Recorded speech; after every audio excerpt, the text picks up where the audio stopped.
In today's episode, we are going to talk about how to boost your art sales, and don't ignore these 3 critical questions if you want to sell art. Again, if you don't want to sell art, you do not need to listen to this episode.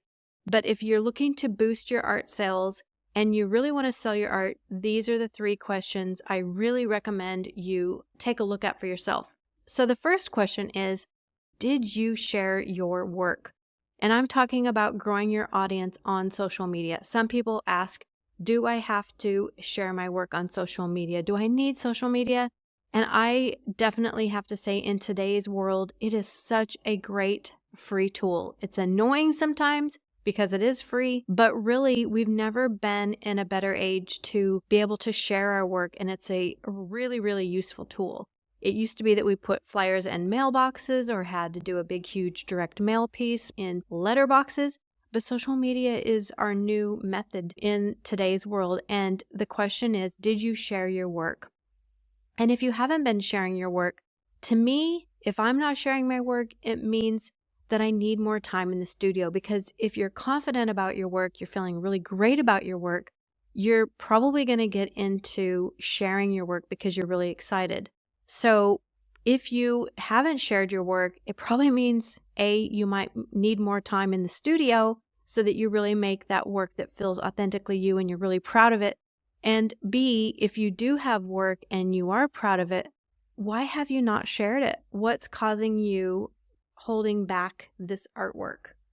And I see this often with artists, especially when they're really finding their own voice. And I noticed myself that when I was going through this introspective time, I really wasn't up for sharing my work. So I recommend you look at a few questions further if you are holding back your work. What specific fears or beliefs are stopping you from sharing your work more openly? This might be a fear of criticism. Maybe you're not really feeling that your work is good enough, or maybe you just have self-doubt as an artist that you're really just not good enough. Or something else. Sometimes it's just a simple fear that's holding us back, and sometimes it's not actually a valid fear. So just look at that a little bit closer. And what's one small step you can take today to overcome some of the barriers that might be holding you back? Could it be sharing work in progress or something about your creative process? Is that something that you might be able to do right now as a bridge to start sharing your work? The second question is, if you did share, how many pieces did you share, and how did you nurture your audience? And if you didn't share enough, and I'm going to get into what enough is, then it means you need to share more and present more art to buy. A lot of times we think we're sharing stuff. I know I've even done it where I've shared a piece of work and I think, well, I've shared it once, I can't share it again. But the reality is a lot of people haven't seen it. Many people are not seeing our actual posts or reels or stories, so we really have to share more than one time, and it's just usually not enough to only share one time.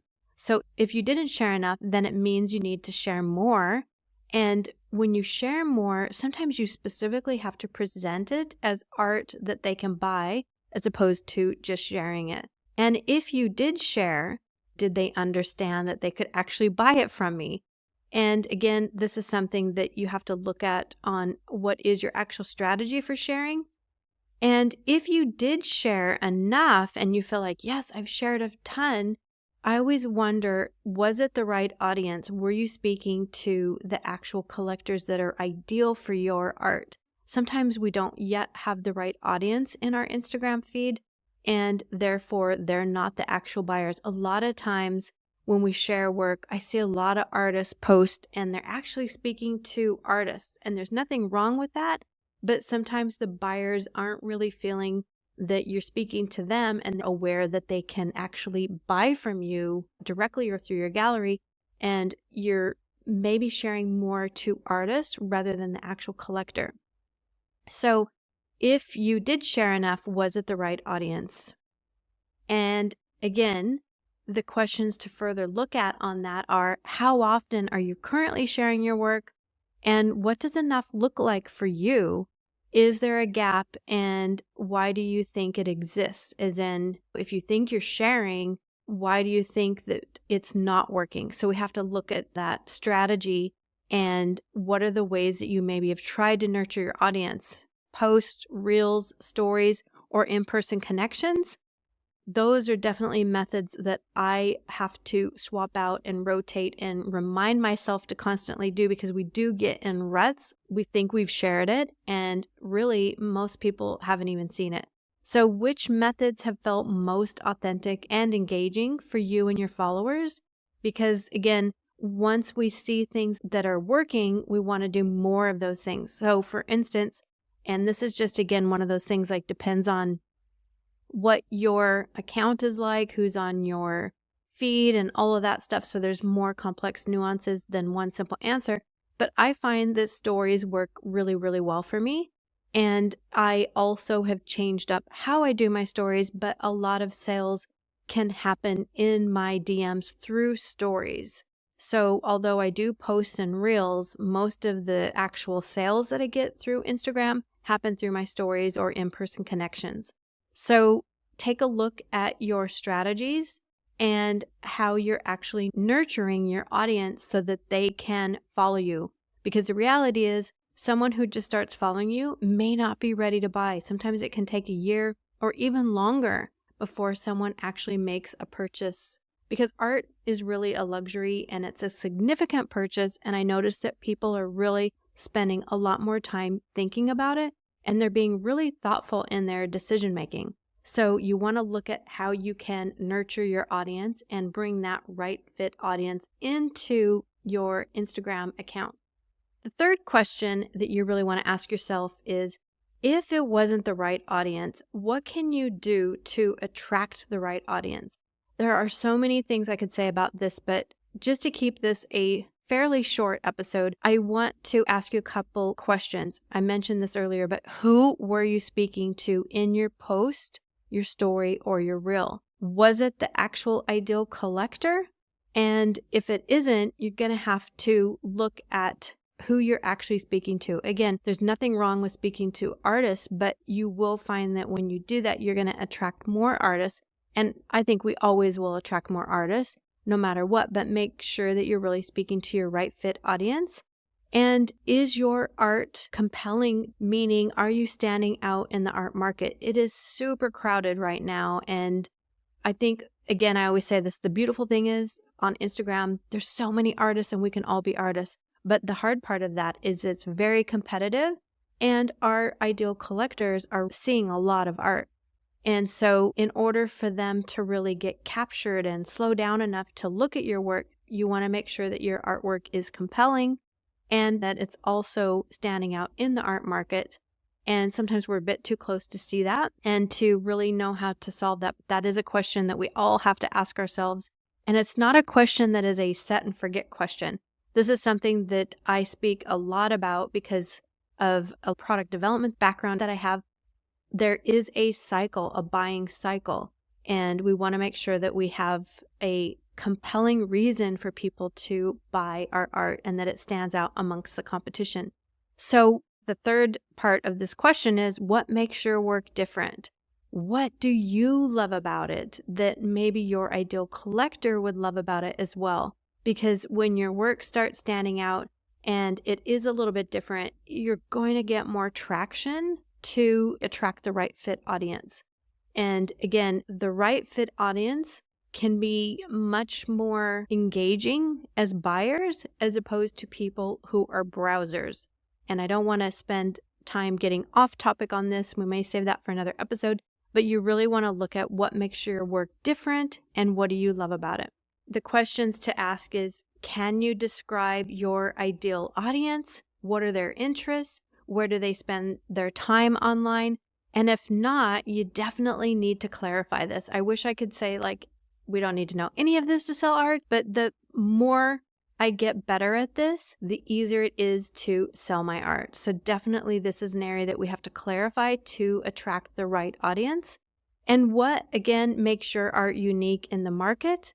And why should your ideal audience care? I know that sounds like a really harsh question, but ultimately they're making some really tough decisions because when it comes to art, they're spending hundreds, if not thousands and thousands of dollars on art. And they're really looking at our art with a critical eye, as in there is a lot of people that they're probably comparing us to as they make that purchase. And whether we like it or not, that is what they do. So we have to really understand, why should our ideal audience care about our work? And hopefully you love things about your work that then will transfer onto your ideal audience as well. But these are definitely things that you have to look at in order to be successful at selling your art on a consistent basis and an ongoing basis as well. And lastly on this part is, what marketing strategies have you tried and how effective have they been in reaching your ideal audience? There's always a new trick or tactic, I will say, that sometimes works better. And the reality is with Instagram, and I'll call Instagram really a tactic, and it is one of those areas that I do find super effective. But what worked today may not work tomorrow on Instagram. And so we always have to try new things and explore new ways of reaching our ideal client and really finding new ways to be connected to them. So I will play with different ways of doing reels. I will try different things in my stories. I will do different things in my posts. Some of it is consistent to create that thread so they know why they're there. But I do like to change up the way that they can view the art so that the experience for them feels interesting and fresh. So have a look at what you can do to attract the right audience. So ultimately, we have to look at, what areas of your art business do you feel that you have the most control over right now? And sometimes when we're starting out, it feels like we don't have control over any of it. And the reality is, the more little baby steps we take, the more we do feel in control. But where do you feel the most challenged right now? And how can you take more ownership of these areas? And the reason why I bring this up is because although you could get a gallery, or you could get a stockist or retailer, someone who represents your work, the more you can take control of your art business through your own profile, the stronger you can be as an artist. And we are in such a great opportunity right now where social media is leveling the playing field from a marketing perspective, and you can do just as much good for your brand as a gallery can if you get really good at this. So what's one action that you can commit to this week that will help you grow your audience and share your work more confidently? And again, it's not about being perfect every time, but it's just about taking one action that you can commit to this week that will help you grow your audience and help you learn how to be better at sharing your work. Because ultimately, we only get confident in sharing our work by doing it in repetition. Truth be told, I have been sharing my work on Instagram for a really long time. I'm guessing I've been on Instagram for close to 12 years, could be even longer. And how I share my work today is an evolution and a process, and something that I teach in Origin Art as well. But it's one of those things, like, we have to slowly get better at it.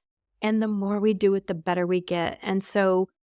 And again, it changes, so it's not a static thing. And that's why even though I've been on it for 12 years, I'm always changing and testing and trying new things for really finding ways to better engage with my audience and give them a closer angle from the artist perspective without only speaking to artists, so that they get really engaged and find it interesting. So these are things that we have to do. So take one action step this week. Don't try to bite off everything. One little thing will make a big difference. And if you keep doing one thing each week, it all adds up.